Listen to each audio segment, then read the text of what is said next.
d'actualité, mesdames et messieurs. Bienvenue sur Cam News 24 et Hit FM Radio, émettant depuis Garoua.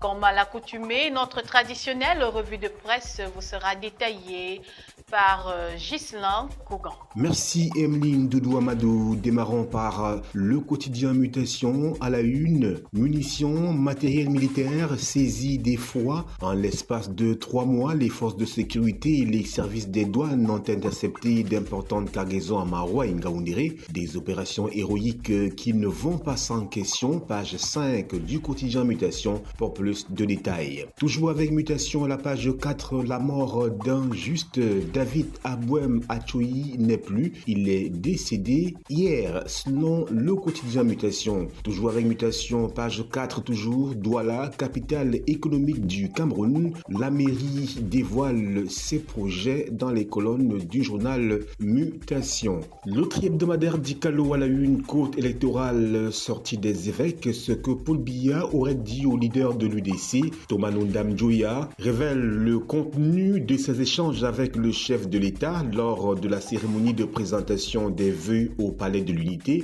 c'est-à-dire à la page 3 du tri-hebdomadaire d'Icalo. Toujours avec d'Icalo, énergie électrique, Douala-Yaoundé sous l'emprise des délestages intempestifs, pages 4 et 5 pour s'en apercevoir. Santé publique, hôpital Lakentini, les prescriptions du ministre Manaouda Malachi au nouveau DG sont à lire à la page 6 du tri-hebdomadaire d'Icalo. Annulation des vols. Le président du GECAM écrit au directeur général de Camerco pour présenter justement les frustrations du monde des affaires. Page 8 du tri-hebdomadaire d'Icalo pour plus de précision. Le quotidien Le Jour à la une, plainte contre le REDAC. La Cameroun Patriotique Diaspora dénonce la répression à la page 5 de cette édition. Gabriel Gakoumda, je cite, le calendrier budgétaire doit être respecté, fait savoir le quotidien Le Jour. Le chef de la division de la prévision au MINFI énumère les préalables nécessaires à la bonne exécution du budget 2025 de l'État du Cameroun à la page 7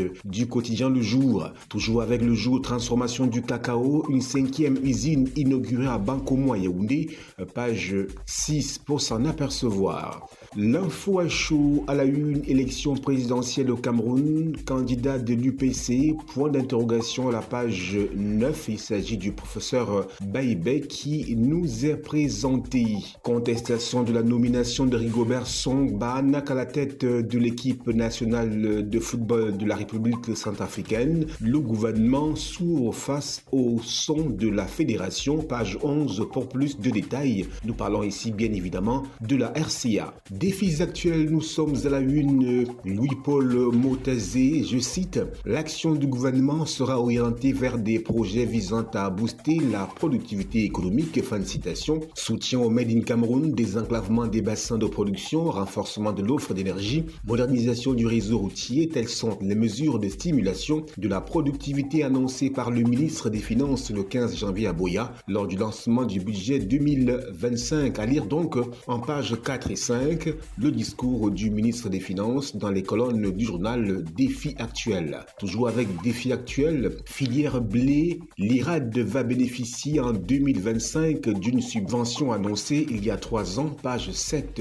du journal Défi Actuel. Le journal au drapeau budget 2025, le MINFI donne le coup d'envoi à Boya. Le ministre des Finances, Louis-Paul Motazé, a officiellement lancé ce 15 janvier 2025 à Boya les opérations budgétaires de l'État pour l'exercice 2025 avec une enveloppe globale de 7 317,7 milliards de francs CFA. Ce budget vise à accélérer les projets structurants, renforcer la décentralisation et répondre aux défis sociaux et sécuritaires sur l'ensemble du territoire national. Page 5 du journal Le Drapeau pour s'en apercevoir. Discours de haine, toujours avec Le Drapeau.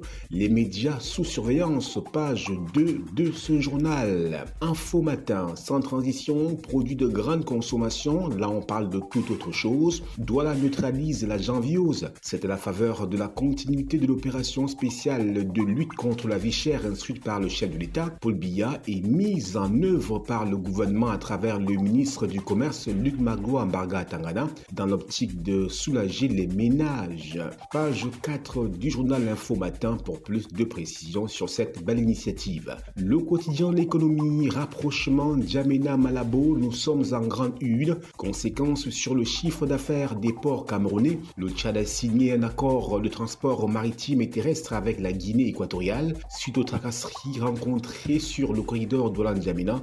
Page 3 pour lire cette nouvelle donne. Délestage, ménages et entreprises vont davantage en pâtir, nous fait savoir le quotidien L'économie dans les colonnes de ce numéro. Budget 2025, ces projets qui vont bénéficier de 60 milliards de francs CFA dans la région du Sud-Ouest nous sont listés par ce journal qui nous parle également de secteur extractif en nous amenant à comprendre comment l'adhésion du Cameroun à l'ITI a amélioré la transparence. Page 9 pour plus de précision. Le quotidien Réalité Plus à la une seront lus ces jours-ci les décrets portant nouveau gouvernement, comité central du Rassemblement démocratique du peuple camerounais NULOC, nouveau DG et DGA, nouveau gouverneur et préfet. Depuis son retour de l'Europe, le président Paul Biya ne passe pas de jour sans signer un décret. Contrairement aux mensonges des hiboux, il est au boulot. Ces jours-ci, ça va encore chauffer. Le nouveau gouvernement sera lu, les noms des nouveaux PCA, DG et DGA, un comité central du RDPC NULOC et d'importants mouvements dans la préfectorale aussi à Vomar. Page 3 du journal Réalité Plus.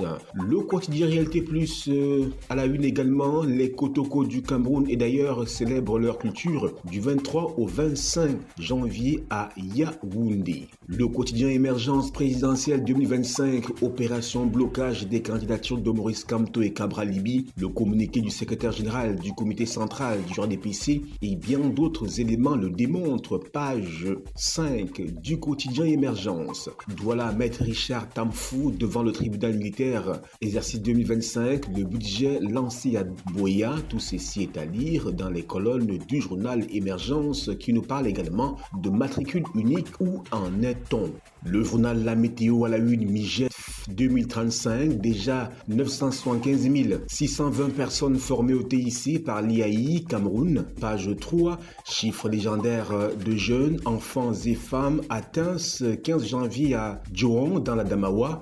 Après distribution de 220 parchemins aux lauréats de la promotion Yaya Dumba, grâce au soutien indéfectible de Madame Chantal Biya et l'accompagnement des ministres Lupol Motazé et Alamine Ousmane May, tout ceci est à lire dans les colonnes du journal La Météo avec justement cette bonne initiative. Santé Actu, visite inopinée dans les formations sanitaires de Douala, le docteur Manaouda Malachi toujours plus exigeant, nous fait-on savoir. Tous les responsables d'établissements sanitaires savent désormais que le patron est très bien pointilleux et surtout très imprévisible. Douala en a fait la mémorable expérience, nous fait savoir le journal Santé Actu. Le financier d'Afrique à la une, loi de finances, les directives du MINIFI pour l'exécution du budget 2025. Il s'agira de mettre l'accent sur l'import-substitution, développer les infrastructures de transport et de désenclavement des bassins de production, renforcer les capacités énergétiques, rétablir l'équilibre financier du secteur de l'électricité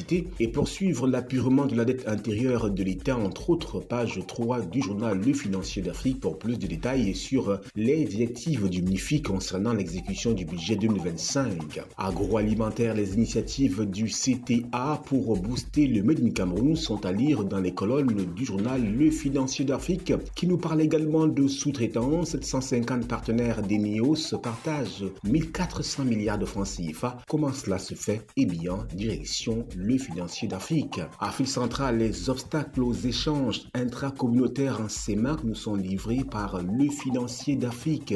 Terminons par le journal Éco-Santé Braille, un levier pour l'égalité, mais l'inclusion des aveugles au Cameroun reste un défi, nous fait savoir Éco-Santé. Eh bien, page 3 pour plus de détails sur cette problématique dont une profonde analyse nous est servie dans les colonnes, bien évidemment, du journal Éco-Santé. Voilà, madame, monsieur, pour l'essentiel de l'actualité dans la presse ce jour. Emeline Doudou Amadou, c'est à vous. Voilà, il ne vous reste qu'à vous procurer ces journaux dans les kiosques ou en ligne pour approfondir vos connaissances sur les faits de l'actualité de ce jour. Merci de nous avoir suivis et merci de rester en compagnie de nos programmes sur CamNews 24 et ITFM Radio émettant depuis Garoua. Bonne journée!